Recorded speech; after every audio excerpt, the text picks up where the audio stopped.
maraming salamat. Please be seated. Magandang umaga sa kanyang lahat.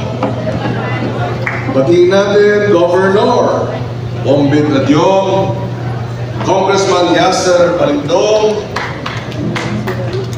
Mayor Akira Alonto, former Mayor Alinnader Balindong, former board member Abdul Rashid Balindong, provincial board members Rajiv Nagaratia, ating provincial agriculturist, ang aking inaanak, ang provincial information officer Jenny Tamano, ang aking inaanak din Billy Papandaya ng Tenro, Ashadi Alonto, our provincial cooperative officer, Dr. Al Hussein Dumaot, provincial veterinarian, sa ating mga magsasaka, sa ating mga kapatid, Piagapo Mayor, Engineer Ali Sumandao, and sa ating lahat, good morning. Colonel Billy De La Rosa ng 103rd Brigade, Colonel, and sa ating lahat, ladies and gentlemen. Una sa lahat, I am very happy, to be back in Marawi, in Lanao, LDS. Maraming salamat dahil sa lahat ng lalawigan sa Mindanao, dito, panalo ako. Yun ang ganito. Number 12 sa Senado, dito sa Lanao. Number 11 sa Marawi. Shukran. Thank you very much for your support. And you can be assured that we will, in return, mag-uusap kami ni Go, how can we help Lanao as we take on the next 6 years as Senator of the Republic. Maraming salamat. And because this is a forum para sa ating farmers and agriculture, on the 28th, we will the final decision as to whether or not I will be the chairperson of the Committee on Agriculture sa Senate. Of course, hinahalal ng majority sa Senado. Kaya pag tayo po ay pinalad at makuha ang Committee on Agriculture, we will make sure na yung ating ipinaglaban na mapababa ang presyo ng pagkain, mabigyan ng suporta ang mga magsasaka, ay bibigyan natin ng prioridad. We have also filed a resolution sa Senate in the last 2 weeks ago na nais nating isulong ang Mindanao bilang food basket. Ang barn, alam natin, 30% ng buong isda, aquaculture, 30% of our fisheries supply galing dito sa barn. Subalit, dinadala sa Maynila ang sardinas, dinadala doon, tapos pinabalik dito bilang nasa lata na. Bakit hindi gawin dito ang processing? Bakit hindi bigyan ng suporta ang barn para magkaroon ng dagdag na kapasidad so that we can make sure that you, the region, will benefit from the rich supply of fisheries and aquaculture products. Food basket talaga ang potential ng Mindanao, at yan ay isusulong natin sa Senado. Dagdag dyan, hindi pa man ako umuupo, proklamado pa lang bilang Senator-elect, sinulatan ko na si President Marcos, si BBM, sinabi ko, hiniling ko na madagdagan ang budget ng Sagip Saka Act, Republic Act 11321, para yung farm enterprise development lumayo na sa subsistence farming at maging farm enterprise na ang ating mga sakahan. At hiniling natin ang dagdag na 1 bilyong pisong budget para sa suporta sa ating mga magsasaka sa Sagip Saka Act. Right now, pumayag sila sa kalahating bilyon. Pero pagdating ng budget hearing, hihilingin natin madagdagan pa. At pag-usapan na natin how much of that amount we will allocate dito sa Lanao Sur para matiyak yung farming and agriculture ay mabibigyan ng suporta.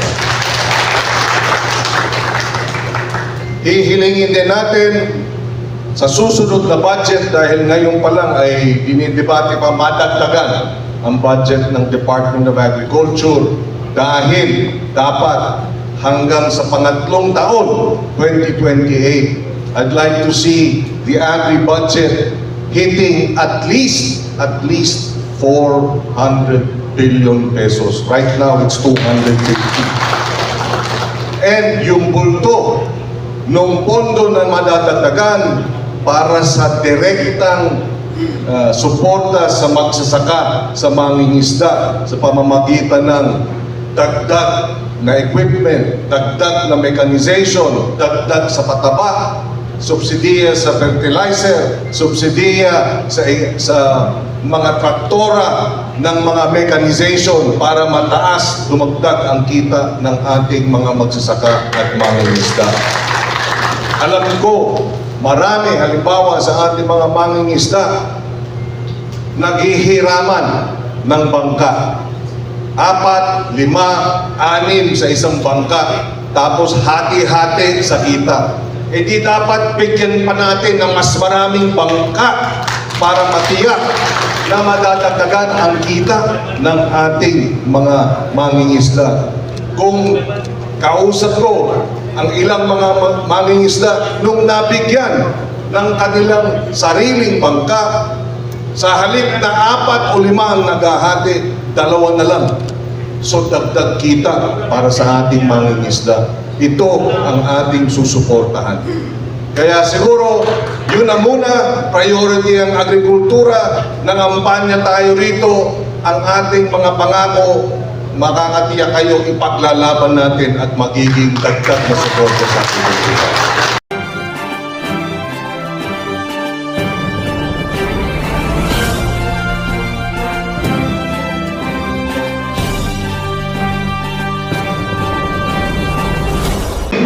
First time pong dumating dito na panalo, elected senator na natin. Nais ko rin sabihin, of course, sa pasalamat namin, ang unang nagsabi sa akin, kailan tayo babalik sa bar para magpasalamat, ay si Sharon. At kung sinabi ko, sige, isi-schedule natin, agad-agad, wala pang 1 linggo, nag-follow up si Sharon. Sabi niya, kailan ba tayo pupunta sa bar para magpasalamat? Kaya tiniyak natin, kahit na binabagyo at muntik nang ma-cancel, sabi ko, hindi. Let us, basta sinabi ng piloto, pwede, kahit may bagyo, basta nag-go ang piloto, pupunta tayo. At narito kami ngayon. And we decided, Sharon and I decided, isama na rin ang aming mga anak. First time nila rito sa Marawi, nandito si Frankie, nandito si Miel, nandito si Miguel. Sila po, Frankie just graduated from college, si Miel, after 1 month, babalik pa sa pag-aaral niya sa New York. But we made sure na isama namin sila dito sa Marawi para malaman din ang ating mga anak ang mga sitwasyon, ang mga issues, at siyempre makasalamuha, makasama ang ating mga kapatid, our brothers and sisters in the Muslim community here in Marawi. Again, I'm very thankful. Number 12 ako dito sa Lanao del Sur. Dito lang ako nanalo sa Mindanao sa lahat ng lalawigan. Dito lang sa Lanao del Sur. At dito naman Sa BARM, panalo rin tayo sa Marawi, number 11. Maraming salamat. Nanalo rin pala tayo sa Kulu, the city, number 11 din.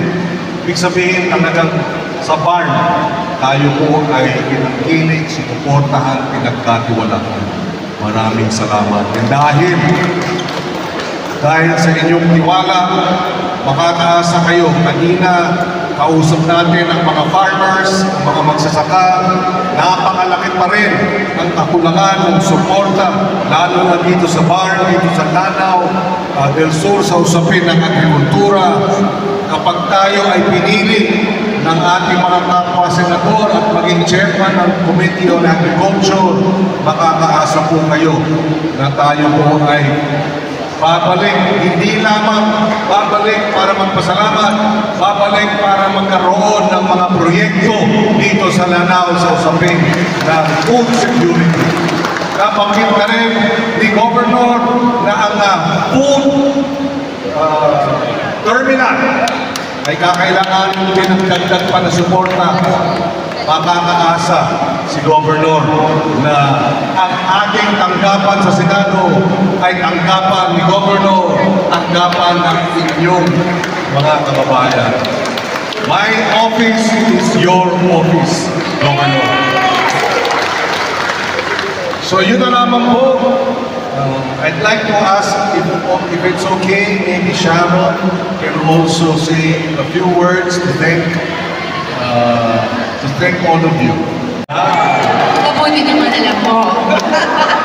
Assalamualaikum!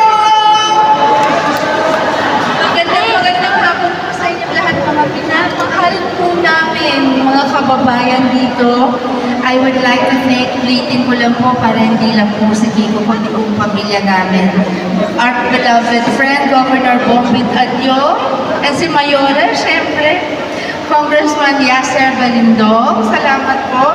Mayor Akira Alonto, former Mayor Alinader Balindong, former board member Abdul Rashid Balindong, thank you po sa inyo. And Mayor Nancy Adyong, of course, Mayor Sharif Zain Landambra, siyempre po, and our Vice Mayor, ang ating dating Mayor at Vice ngayon, nakita niyo yung mag-ama, artistahin. Vice Mayor Mahul Candara, thank you so much po sa inyo. General Billy De La Rosa of the 103rd Brigade, salamat po, General. Our department heads and employees and board member Omar Ali Sharif, thank you very much, board member.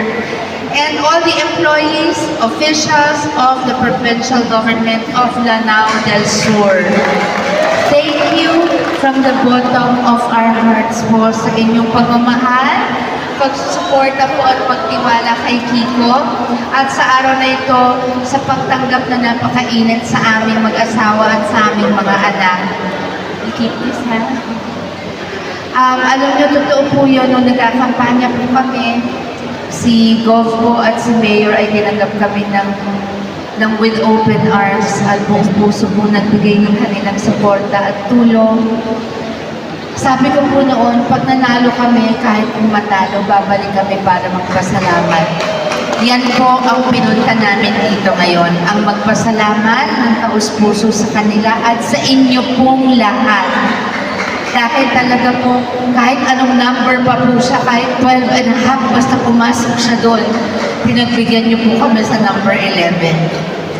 At syempre po, it's the first time of our children here. They were very excited to come. They know how much we love Mindanao, and particularly here sa inyo, sa Lanao del Sur, Marawi. Hindi ko alam kung naalala niyo ang pagmamahal ko sa Marawi. But we are here because it's a very special place to us. And gusto po namin alam ninyong lahat, you are all very special to us and we will never forget you. Go, Mayor, thank you po, board member, thank you po.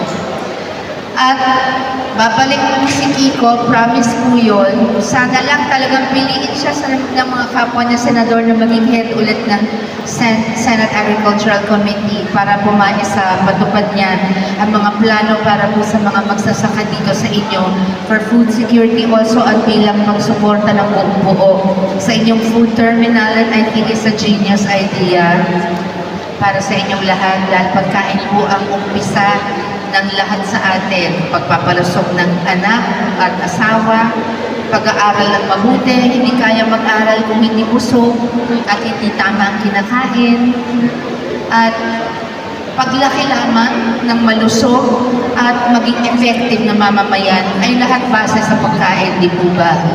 So yan po ang ating priority. Gusto namin lahat tayo sa buong Pilipinas, lalo po dito ngayon sa atin, dito sa Lanao, tayo pong lahat ay madali makakuha ng pagkain, hindi mahal. Ang mga magsasaka, mangingisda, may trabaho, kumikita, lahat tayo masaya. Everybody happy, everybody busog. Di po ba? At marami tayong masasyaron pag nagkikita-kita. Go, hindi pala ako nakapag-sharon kanina sa bahay niyo. Sarap ng pagkain. Pero thank you po. Kaya po, please accept our heartfelt thanks sa inyo pong lahat sa aming pagpunta dito ngayon kasama ng lahat ng aming anak. Yung panganay ko po nagtatrabaho si Casey, nagpapasalamat din po. At babalik po si Kiko at gagawin ko po ang aking makakayanan bilang private citizen, pero asawa nitong senadora, napakaswerte na to at akong asawa. Lalo't sexy na ako ngayon, nakis naman. Di ho, kahit mata po ako, mahal na mahal ako niyan. Baka humidiferensya ang mata, hindi ko po napapacheck. Joke lang po, pero babalik po siya and I will be behind him, beside him, supporting him and all his plans to help you here from the bottom of our hearts. With all our love, we will do everything we can. Mahal po namin kayo. Muli, maraming salamat po and we hope to see you again very soon. Mahal po namin kayo. Mag-ingat po kayo.